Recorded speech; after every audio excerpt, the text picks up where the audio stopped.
Hi there, and welcome back to the Hub of Junior Golf Podcast. I'm Ryan Burr, joined as always by the founder of the Junior Golf Hub, Roger Nick. Roger, boy, it is this time of year. I don't know what it is for me, but it just seems like when a week goes by, it actually changes months. It's incredible how quickly the spring moves into summer, moving through May at just a rapid pace. Obviously, college golf is kind of the topic of conversation now, the goal of so many of our podcast listeners and viewers. But it's an exciting time, and I'm curious for your opinion. Do you feel like college golf in the last year, 2 years, has taken a pretty big step into mainstream sports?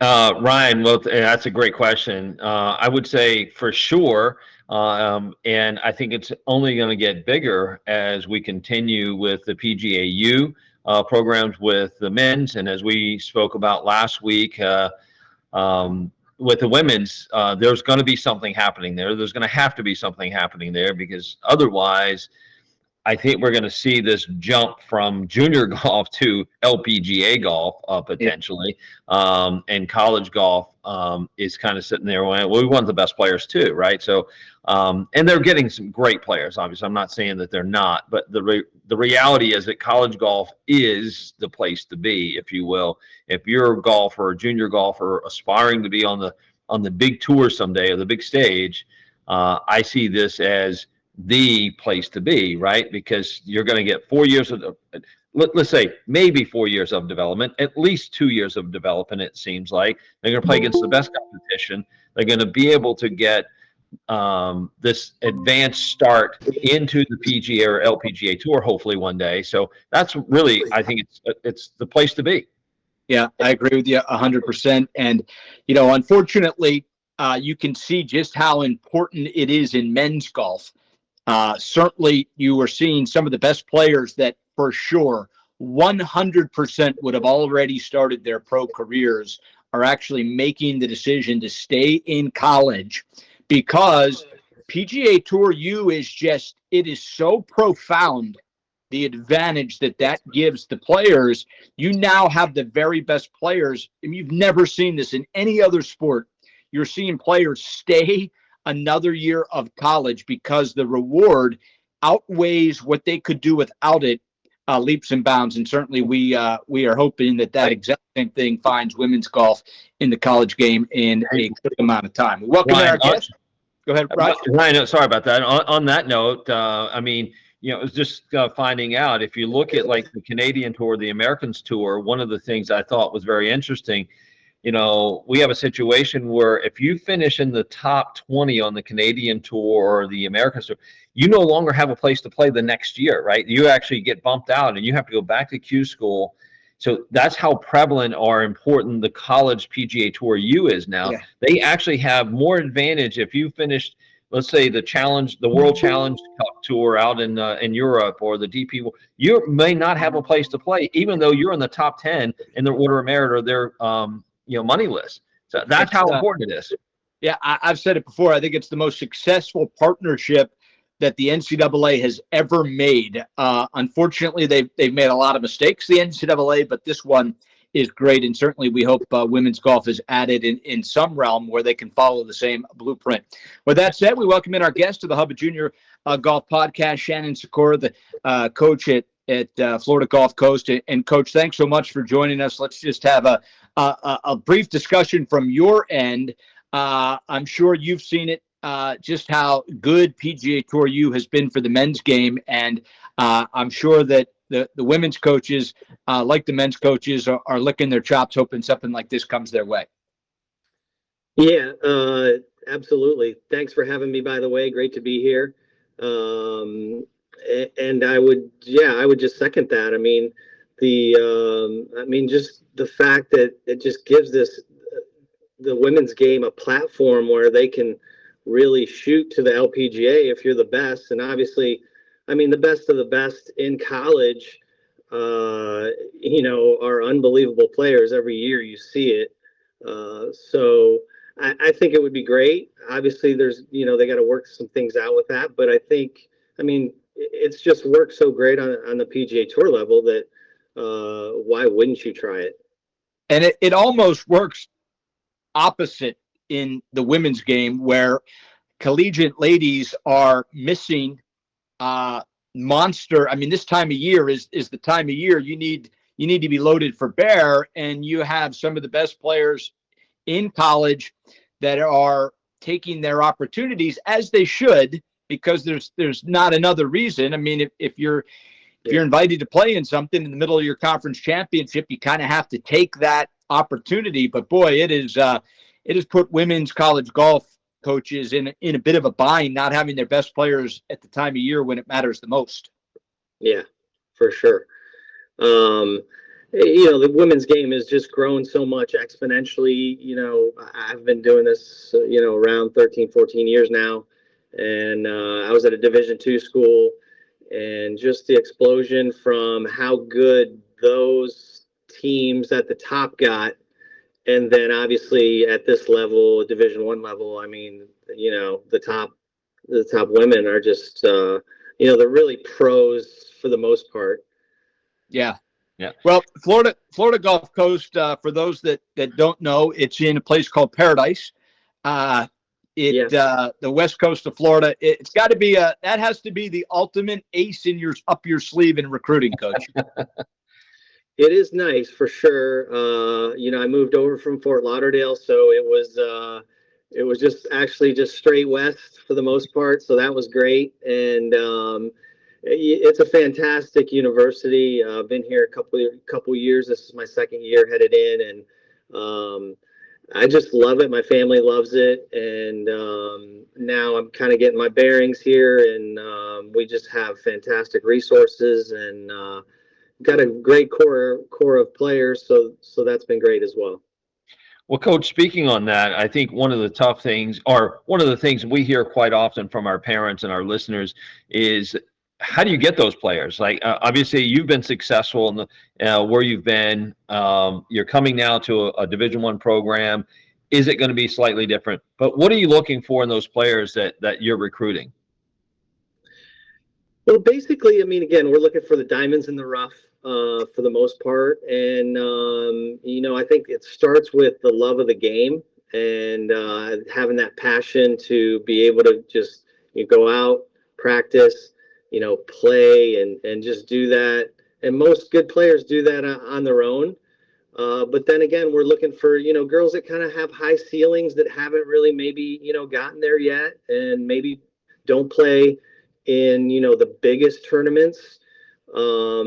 But for the most part, again, we try to look for girls that shoot some low scores, but then maybe again they have some higher scores that probably they're not again in the highest of rankings. So it's a mix, and you also just again the mental side of that is can they handle pressure, right? I mean, tournament golf is all about can you handle the pressure, and you could have a 5'2" girl who's just a bulldog and just be able to get it in the hole, and I've had players like that. So it's great to have girls that are strong and hit it long and do a lot of things, but the mental side as well is to be able to play, I guess, with the best, and not be intimidated is part of that as well.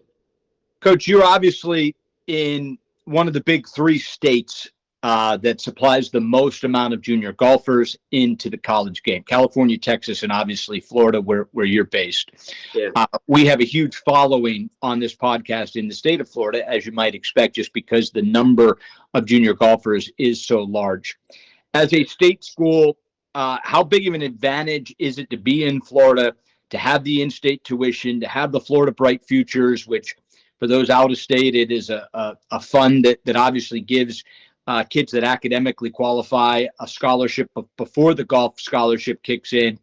Do you try to mainly stay in Florida? Would you say that you look nationally? And what's your international feeling about recruiting? Yeah, it's definitely changed since I've been here, that I was at Barry University, and we recruited a lot of international kids there. And really here, it really is a lot more Florida girls Again, we don't try to limit ourselves necessarily. Obviously, we want to find the best players we can to come here. We have obviously, a ton to offer, whether you're an international or not. But like you said, if you have bright futures, and it's the tuition here is 61.18, I believe, right now, so just over $6,000. So it's extremely affordable, and so just working with our scholarship money that we have, and then obviously being good students, which we have. We have a great group that does well in the classroom. So, but yeah, it's definitely something where I'm still learning, and just the ins and outs. But yeah, I'm recruiting a lot more Florida kids now. That's fantastic. Talk a little bit about the recruiting process when it starts for you. Obviously, rules have changed in the last, 7, 8 years, where there was a time when, you could offer someone in 6th, 7th grade. And of course, it was happening.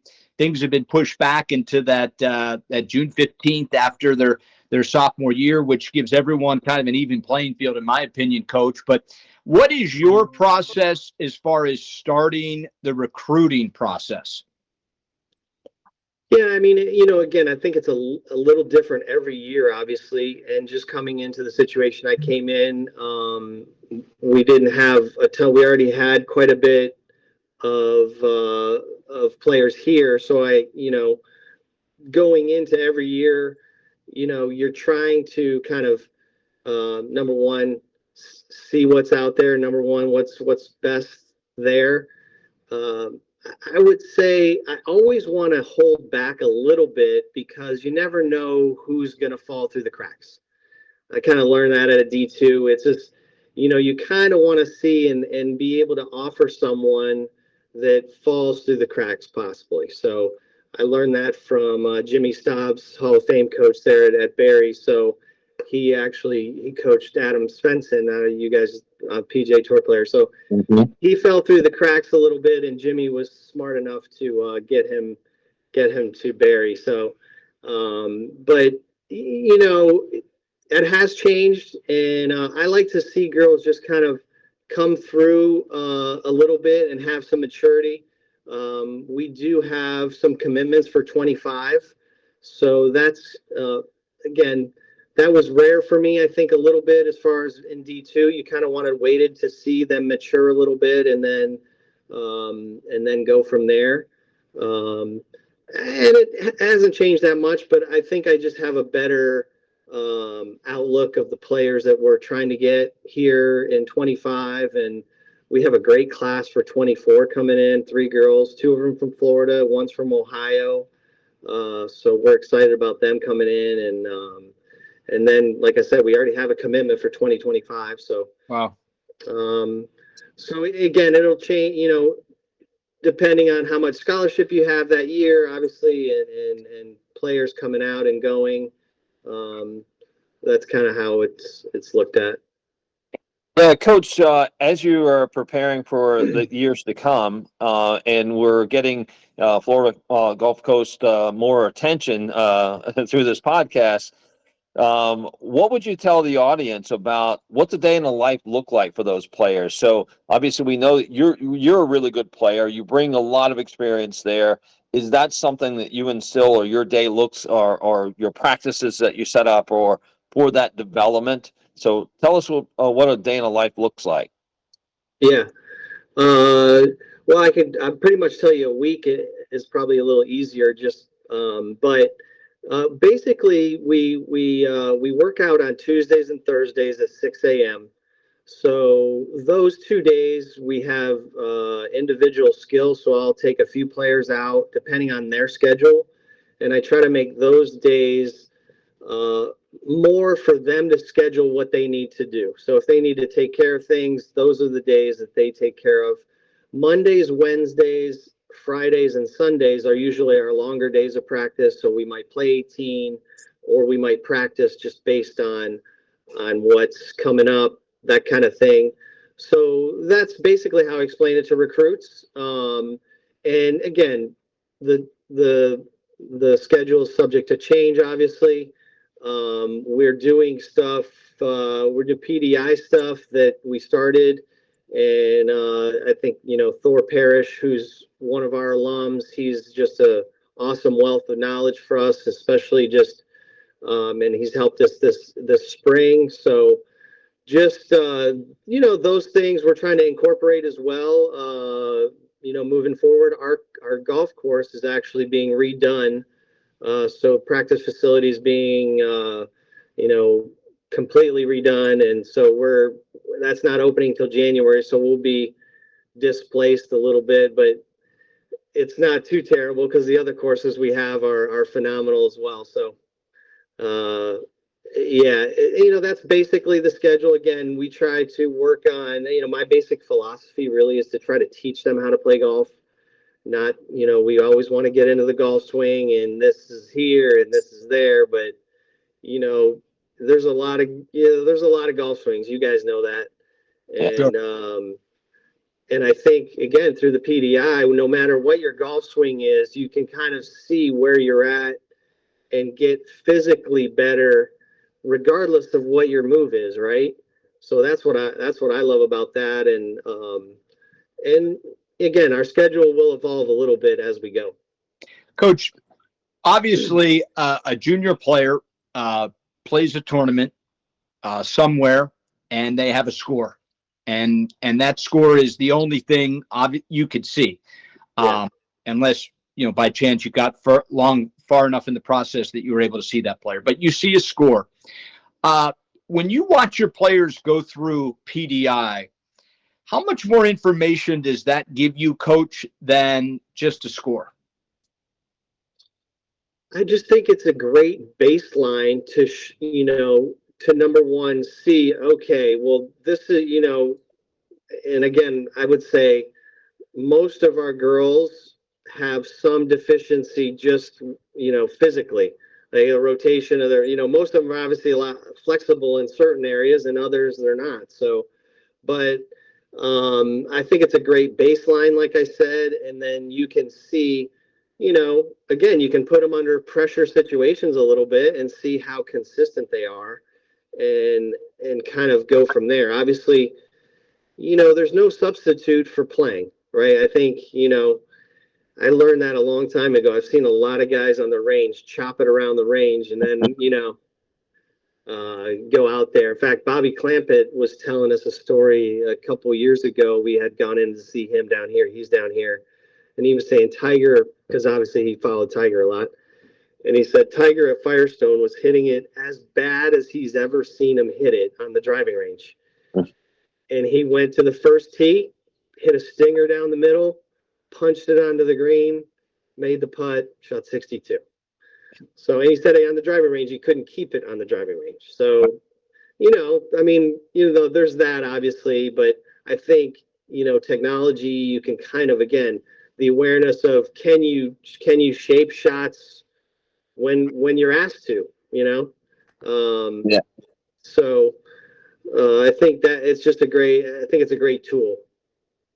Yeah, and as you're going through that with the players, and obviously, they're learning, again, back to your point of it's not just about the golf swings. There's many different golf swings out there. It's really the skills that's required to shoot lower scores. And it's really asking, do I have those skills available to me at the ready, right? And that's so important at that level, at the collegiate level, at the professional level is, it's not that is my swing comfortable enough, is can I go hit the shot when I need to hit the shot, right? So, and as you know, the driving range at Firestone is a big one. If Tiger can't hit that driving range, he's really hitting it bad. So, but his belief and his skill level of hitting those shots once needed, it's just through the roof, right? Because he's done it so many times. And I think that's one of the things that when we created the PDI, was wanted players to understand it's not about the swing, it's about, do you have the skills to play the game, right? Because that's ultimately what we're trying to do, is get the ball in the hole the least amount of strokes possible. Yeah, 100%. Yeah. Coach, I want to shift gears just a bit and take score out of it. I'm going to ask you for 3 qualities, and it could be, the whole gamut. It could be from athleticism to putting to short game to academics to parents to personality. I'm going to ask you for 3 traits that over the years you've kind of refined your recruiting process, and you now say, boy, I really would like my girls to have these 3 things to come play for me. Well, I got to narrow it down to 3 things, huh? it. Well, like I said before, passion, obviously, for the game. And again, it's a multitude of things, Ryan. It's kind of sitting down with the parents, kind of looking at their background, and, you know, ultimately, then they have to have the skills. I kind of think that's, number one. Yes, we look, okay, they're shooting 74, and then we bring them in, and it's like, hey, it works both ways, right? Like, they have to want to come here, we have to want to, so we show them around, and we want them to come here, obviously. And then we show them what we have to offer, everything we have to offer, because like, we can all talk about, again, the best players, right, are on the best teams for the most part. And we're trying to get, have girls buy in that this would be a great place. If you want to be a pro, then this is a great place to be. In fact, I saw Brooke Henderson the other day just across the street where she practices at Miramar Lakes there. And so, yeah, like you said, this is a pretty good place to be. But I guess I'm circling around your answer here a little bit, but Well, you actually bring up a point that I'm not really sure what this means, but from Stanford to Florida to Texas to every coach I've talked, men's and women's, and I've never followed up, so I'll follow it up with you, Coach. They all say passion is one of the most important things, and what does that even mean? What does passion mean? Well, I think it's, like I said, a love for the game. In other words, you just don't play it because you're pretty good at it and you want a scholarship. It's like, I honestly love the girls that come in and are like, I want to play on the LPGA tour. And they're not you'd be amazed at how many girls say that, right? But that's kind of like the dream, to be honest. You know what I mean? Like, I wanted to play on the PGA tour. I tried everything I could to do that. And that I have a passion for the game right now. I have a passion to kind of, pass my knowledge on, I guess. But I also, I'm able to stay in the game. Now that I'm over 50, I can play against the old guys. So I get to compete a little bit there. And then, but ultimately, it's that just passion to want to be better, I guess. Like, I say, like, I'm sure, Ryan, you're a decent golfer, right? So you can, when you hit good shots, you're like, wow, why can't I do that all the time? And when kids are young, do they really just want to play for the love of the game? And then, the other thing is tournament golf, right? Tournament golf is another thing. It's like, okay, do you love tournament golf? And can you, and again, we know, like, if you just grow up in tournament golf, it's a little easier to get to this level and feel comfortable. Again, if you're playing in the U.S. Junior, or you're playing on your national team in another country, this isn't a huge jump, right? So there's also, that kind of thing we figure in as well. Well, Coach, as you said that, I couldn't help but start thinking about, as Ryan said, we've heard, passion, we've heard the love of the game, we've heard so much of this from all the coaches. But yet still in the parents' minds of going and playing tournament golf for juniors, they play this thing called the rankings game, and they stop playing golf for the love of golf and start playing it for the love of the ranking they get to get recruited. How much, I mean, clearly you probably see this quite often, but you look at that and say, you know what, I just want to see players playing tons of events. I don't care what it is. I want them playing a lot of golf. I'm looking at score, of course, but I understand if they have a bad score, that more golf kind of eradicates bad scores over time, right? If they actually work on it. So what's your feelings or thoughts on how parents and players have kind of played this ranking game, and how could we get a better message out there to them? Yeah. Well, it's certainly, again, it's not everything. It's nice to have a good ranking, but again, if you look at the top ranked players, they're pretty much playing in the bigger tournaments, and they're beating the best players. And if you're just a mediocre player and you're trying to fight the rankings, I mean, that's really not the way to go. We eventually, do come out and watch you play. So it's, but, uh, again, I recommend that you play in any tournament you can. If it's whatever tournament it is, and I recommend that to the guys and the girls that are trying to, get out of college and go play professionally. If you can't go into a mini tour and show up and play pretty relatively well there, then it's not any easier anywhere else. But I think you just get, again, tournament golf is another thing that good players get comfortable doing. They feel comfortable getting to certain number, right? If I had, there's obviously players that you start to get 2, 3, 4 under all of a sudden, right? It's, hey, I'm not in my comfort zone. So, again, it's part of it. And, going back to can juniors or can kids that we bring in, can they get through that mindset of, wow, I can shoot 3 or 4 or 5 under,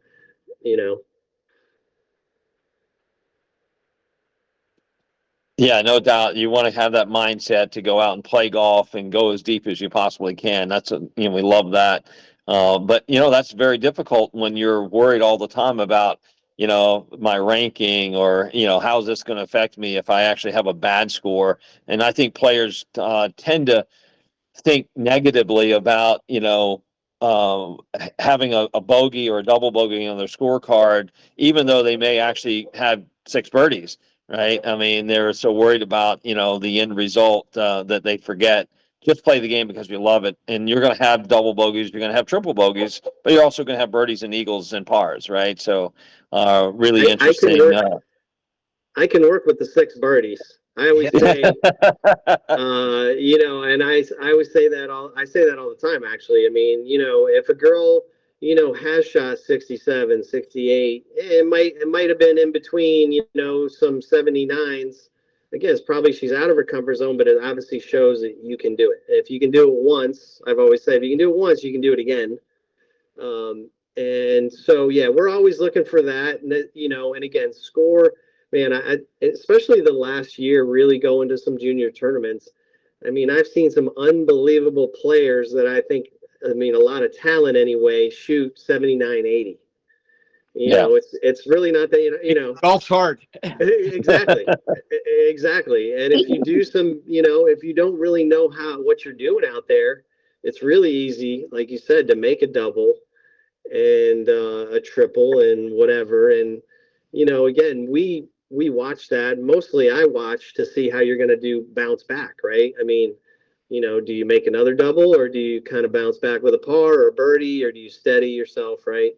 I mean, that's obviously a big part of and I tell that to my recruits all the time. I'm not worried about the score. I'm kind of watching overall and how you react. So, hey, Coach, on that note, I've got one other thought on that, right? Because we hear this quite often as well, is that, back to the passion of the game and playing. So if you have a girl that's played, let's call it 24 events, and they got a scoring average of 78, let's say, and you have a girl that's played in 12, events and has a scoring average of 74. Now, in that 78 scoring average, you have a player, and she's thrown in several rounds in the 60s, but she's also had some rounds that are, 80 or above, right, to kind of bring her scoring average way up, right? yeah. But she's got so much more experiences playing, and she's done that now for a couple of years versus the other girl who may have a higher ranking, have a lower scoring average, and plays in half, if not a third of the events. Who are you looking at? Well, I mean, again, you have to obviously you'd have to make those decisions, and when it came down to it. But I would tend to go with the girl that did play a lot more. Again, it's hard to obviously just say if one girl has tremendous talent or just you see it, but I do like the girls that play a lot and that play in a lot of tournaments, and ultimately, that's how we get judged is our score. So, um, you know, it really is kind of, and that's a great thing about recruiting. I think that's the thing I love is that you kind of get to choose essentially. Obviously, they have a choice, but you get to choose who you're going to be with for 4 years. And going back to what Ryan had asked me, I mean, it just goes down to that family, how they're going to react for 4 years. Again, I'm not I don't yell, I don't scream, but I am pretty honest with them. I'm like, hey, if they make double, I like it. You made it. This is how I don't say it right after, obviously, but like, how can we get better and right. So, um, but yeah, I mean, it's a process where I think you can split hairs on a lot of things. I feel like, look, I'm a pretty good judge of talent. I've been lucky throughout my life. When I started, I got 10 lessons for my 10th birthday, and that's how I started in golf. And I've been around a lot of great players since I was 10 years old. And going back to just watching people on the range, I mean, you can, for the most part, I can watch a girl hit 5 balls and tell how good she is, like how it's coming off the club face, right? And then the other thing is going to the course. But yeah, that's what I love about it. And there's a lot of factors. I love being here, so it's kind of cool to be able to be here, have these resources, and recruit. And we're looking forward to for this next year for sure. Well, Coach, we really appreciate your time. Some absolutely great insight in regards to philosophy and Florida Gulf Coast. And the girls better like to play a lot because you can play 365 days a year on the west coast of Florida. So congratulations on what you're building. We know so many in Florida have you guys on the radar, and certainly we're expecting big things in the future. But thanks for coming on the Hubba Junior Golf Podcast today.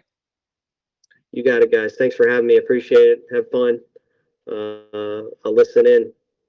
Awesome. Thanks. Thanks so much, Coach. You bet. See y'all. Bye-bye. Ryan, we heard it again.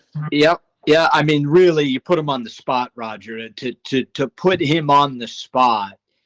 And to really just, I mean, boy, I didn't know which way he would go. You have a player with a scoring average of 74 and a player with a scoring average of 78. I'm not sure which way I would go, but he looked right into the camera and said he would lean towards the player that has played more golf. It's a wonderful, wonderful message. And I'll tell you, Roger, what this podcast is doing. I would love to know how all these bad habits started in junior golf with the parents and the rankings and whatnot. I would love to know what year, how it happened, who started playing the game, and how it translated to players playing less and less golf. And I'll tell you what, this is an unbelievable exercise. When you look at the rankings and you look at a freshman, sophomore, junior, and senior of the really good players, the amount of events that the seniors are playing is an eighth.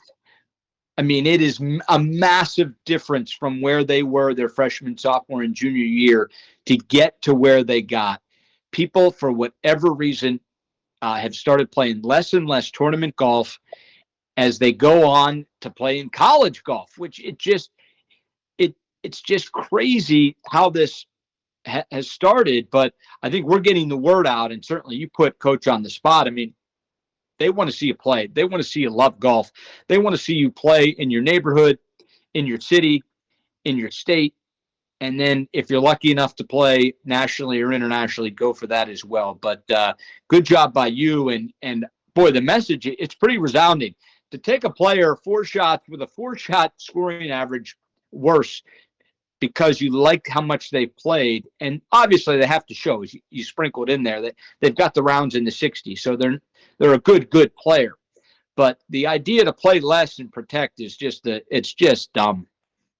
It is. I mean, you're only hurting yourself when you do that, right? I mean, ultimately, as you hear, all the coaches that we've interviewed, they've all said they want to see players who love to play the game. We know it's hard. We know they're going to have struggles. They're going to have bad rounds, but yet they want to see them playing enough to develop their skills enough and develop that tough skin, if you will, to get through tough rounds. And don't be confused by what playing more means. I have no problem with kids taking the month of December completely off. I don't have no problems with built-in rest. We are not saying play 54 times a year. That is not what we're saying. Right. We're saying that when you have an opportunity to play and you are in your mode to play tournament golf, regardless of where that event is, go play it. Don't dodge events when you're in the middle of practicing and preparing for events because you're worried that the strength of field or you're worried that no. What we're saying, we're not saying you need to play every week. Certainly, rest is important. Part of the passion is to have times where you see PGA Tour and LPGA Tour players. I mean, there are times when you give your body a break and you give your brain a break, but it's when you're in the midst of your playing season and you're only playing once out of every 7 or 8 weeks because you're worried or you've already achieved a nice ranking and you just want to stay where you're at. That's where we're saying that there needs to be a change. Yeah, there definitely need to be a change. Lean in, play golf, prepare your schedule, prepare your, as we call it, the periodization schedule to peak at certain times. Yeah. Obviously, you want to peak and play the right events that are challenging you, right? I mean, at the end of the day, it's not just, like just layup events, but challenge you to develop your skills. I mean, that's just like taking a test in school. Sure. You want to study the subject and you want to take a test and see, hey, do I actually know and learn this information? So to your point, we're not saying go out and play 100 events a year. It's just play the right events for you, the right amount of events for you to know that you're developing your skills. And it will taper, right? At the end of the day, it will taper. The younger you are, the more you play, in the sense of not all the time, but just challenging yourself to play the game appropriately. And finally, for all of our listeners and viewers, I will remind you again to head to juniorgolfhub.com. The new junior golf ranking system is out. It does reward playing golf. It's made for coaches, by an incredible technical group at the Junior Golf Hub that has finally put a ranking system together. It will be the ranking system of record. There's no doubt about that. And when you finally have a ranking system that all the coaches are endorsing and want to use because it has all the elements that help their recruiting job become easier, it's a wonderful job that you and the hub have been able to do to finally, Roger, give the world, not just America, but give the world a ranking system that everyone can feel comfortable with. Yeah, we're very proud of it. We really think it's going to make a big difference in so much of the world when it comes to junior golfers getting exposure, getting opportunities to play, and not feel that they're missing out some way.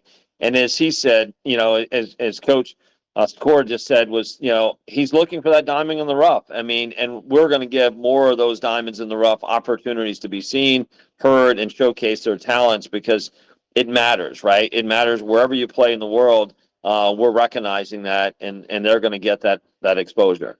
So if you're watching and your son or daughter has played a tournament, you can see where they're ranked. It's a pretty neat process, and obviously rankings aren't everything, but it gives you a good baseline of where you're at, where you want to go. I've always found it for the kids.